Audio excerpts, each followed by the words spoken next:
আবারও প্রশ্নের মুখে রেলে সুরক্ষা, একই লাইনে চলে এলো লোকাল ট্রেন আর বন্দে ভারত।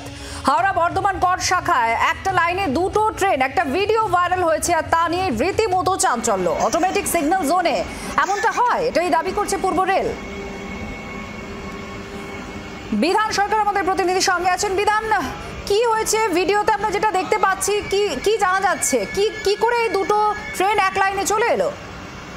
দেখো, আজকে যেটা জানা যাচ্ছে, এই ঘটনা গত মঙ্গলবারে হাওড়া বর্ধমান পথ শাখায় শিবাইচন্ডী স্টেশনে, সেখানে একটি লোকাল ট্রেন শিবাইচন্ডী স্টেশন ছেড়ে কিছুটা এগিয়ে গিয়ে দাঁড়িয়েছিল এবং বন্দে ভারত, যেটা হাওড়া এনজিপি, সেই বন্দে ভারত ট্রেন তার পিছনে গিয়ে দাঁড়িয়ে পড়ে।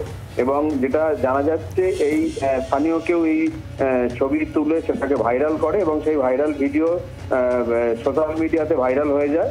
এবং এই বিষয়ে কিন্তু পূর্ব রেলের সঙ্গে আমরা কথা বলেছিলাম, মুখ্য জনসংযোগ আধিকারিক কৌশিক মিত্র, তিনি জানিয়েছেন যে এটা কিন্তু অটোমেটিক সিগন্যাল ব্যবস্থা যেখানে রয়েছে সেখানে এটা হতে পারে, এটা অস্বাভাবিক কিছু নয়।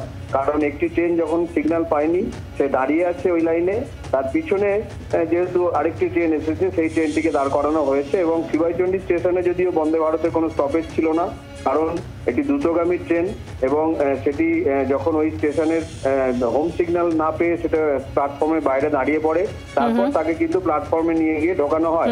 পাশাপাশি সামনের যে লোকাল ট্রেনটি দাঁড়িয়েছিল সেটা বেশ কিছুক্ষণ দাঁড়িয়ে থাকার পর যখন ছেড়ে বেরিয়ে যায়, তারপর বন্দে ভারত কিন্তু তার গন্তব্যে পৌঁছয়।